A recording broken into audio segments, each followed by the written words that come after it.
अहमदपूर चाकूर विधानसभा मतदारसंघाचे अपक्ष उमेदवार उत्तमराव वाघ यांनी अहमदपूर चाकूर तालुक्यातील आपल्या बैठकांचा व पक्षप्रवेश सोहळ्यांचा ग्रामीण भागात चौफेर धूमधडाका मागील 1 वर्षापासून सुरू केला आहे.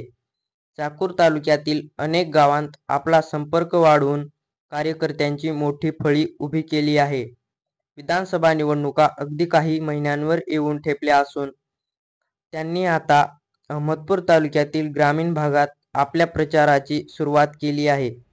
आज अहमदपूर तालुक्यातील श्री क्षेत्र परचंडा येथे रोकडोबा मंदिरात रोकडोबाचे दर्शन घेऊन परचंडा येथे जाहीर सभा व पक्षप्रवेश सोहळा आयोजित केला होता. या सभेत परचंडा येथील शेकडो महिला व पुरुषांनी उत्तमराव वाघ यांना येत्या 2024च्या विधानसभा निवडणुकीत बहुमत देऊन विजयी करण्याचे आश्वासन दिले. गावकऱ्यांच्या वतीने उत्तमराव वाघ यांचे परचंडा गावात जंगी स्वागत करून त्यांचा गावकऱ्यांच्या वतीने सत्कार करण्यात आला व आपल्या समस्या सांगितल्या. यावेळी उत्तमराव वाघ यांनी या समस्या सोडवण्याचे वचन उपस्थितांना दिले. हाँ, क्या करेंगे? 25 साल से वो निवड़ के दे रहे, क्या करे आज तक? सर पे लेके नाचे क्या उनको? तो इस बार कुछ नहीं, इलाज ही नहीं है उनका, बंदी कुछ तो वास्ता देंगे, कुछ भी नहीं तो कोई फर्क नहीं पड़ेगा, कुछ तो समीकरण करेंगे। कुछ भी दे दो, आज तक दिए क्या? 500 की नोट और 1 किलो मटन, बस इसे और क्या करे? इस बार कुछ नहीं क्या देंगे? दे दे के मतलब आज तक मेरा घर जाके तो झोपड़े में हूं मैं, आज तक क्या मिला मेरे को? हो गया होगा। आज 25 साल से वोटिंग कर रहा हूँ मैं, क्या दिया आज तक मेरे को? 25 साल से झोपड़े में हूँ मैं। हर नेता आके क्या बोला? क्या बोले? हाँ देंगे, देंगे दिलाएंगे, देते रहे।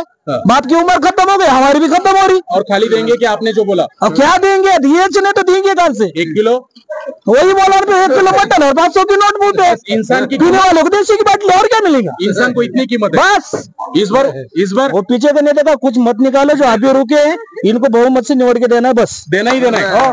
वर्ष आता बघितलंय, हे दोन जे निवडून देतात प्रत्येक वेळेस आळी पाळणं पण काहीच फायदा नाही. आता आळी पाळी नाही का? आमच्या समाजातले जेवढे बी मुलं आहेत तेवढे बायको लेकरं सोडून डांबर कामाला 8-8 महिने जायचं, मायबापाचं तोंड बघायचं नाही. म्हणजे ह्यांना रोजगार उपलब्ध करून दिला पाहिजे गावामध्ये.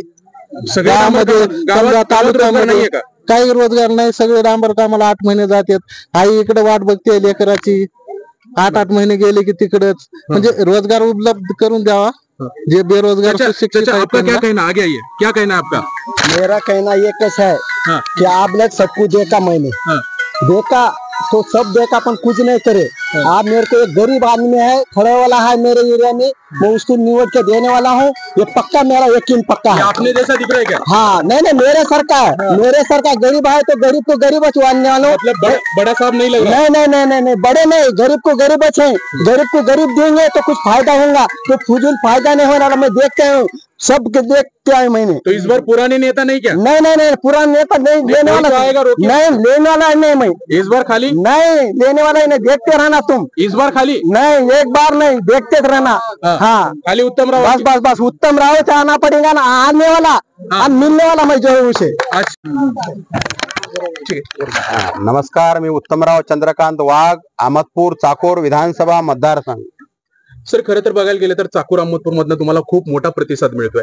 आज प्रचंडामध्ये ज्या रोकडोबा जे का आपल्याला चाकूर अहमदपूरच नाही तर जिल्ह्यामध्ये खूप मोठं देवस्थान आहे, तिथेही आपण आशीर्वाद घेतलाय. आणि सर्वात महत्वाचं, ज्या ठिकाणी इकडे कोणीच आलं नाहीये, हा जो समाज गरीब समाज आहे त्या समाजापासून सुरुवात केली आहे. काय वाटतं? हे बघा, मी तुम्हाला माझ्या मुलाखतांनी आपल्या गरीबाकडे बघायचंच नाही असं ठरवलेलं होतं. आता तुम्ही बघितला महिलांचा उद्रेक की बाबा आम्हाला घरकुल नाही, आमच्या मुलाबाळाला शिक्षण नाही, आम्हाला रोजगार नाही. तर हा जो उद्रेक आहे, हा जो आक्रोश आहे, हा 2024ला उफावून येणार आहे. आणि प्रत्येक माणूस ठरवणार आहे की उत्तमराव वाघाच्या पाठीमागे ताकद लावा आणि गरीब माणसाला निवडून द्या. आता तुम्हाला सांगितले मामुनी सुद्धा, ह्यांचा धंदाच काय? दारू द्यायची, 500 रुपये द्यायचे आणि मतदान घ्यायचं. हे आपल्याला लोकशाहीमध्ये करायचं नाही. आता जनताच त्यांना नाकारणार आहे. इथले काही महिलांचे प्रश्न आहेत की 8-8 महिने मुलं ह्यांचे बाहेर डांबर कामाला जातात, घरकुलाचे प्रश्न आहेत, असे काही वेगवेगळे प्रश्न आहेत. त्या संदर्भात आपण कसं? हे बघा, त्यांच्या तोंडातनं तुम्ही ऐकलं की आमचे मुलं 8-8 महिने बाहेर जातात, घराचं तोंड सुद्धा बघू शकत नाहीत. ह्याचा अर्थ विचार करा की तुम्ही आपल्या मतदारसंघामध्ये रोजगार आहे का?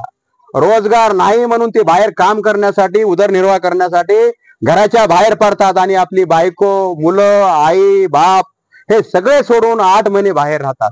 म्हणजे तुम्ही विकास बघा आपल्या महाराष्ट्रामध्ये मतदारसंघामध्ये विकास हा पूर्ण खुंटलेला आहे. आणि हा खुंटलेला विकास तुम्हाला चांगला वाढवायचा असेल तर समाजाच्या सेवा करणाऱ्या माणसाला त्यांनी निवडून देण्याचं ठरवलेलं आहे. पण विरोधक म्हणतात की उत्तमराव वाघ एवढी पब्लिक कशी जमा करतायत, काही तुम्ही यांना देताय काय काय म्हणजे त्यांच्या मी देण्यापेक्षा तुम्हाला आता मामूली सांगितले की त्यांनी काय देतात ते दारू, मटण, 500 रुपये.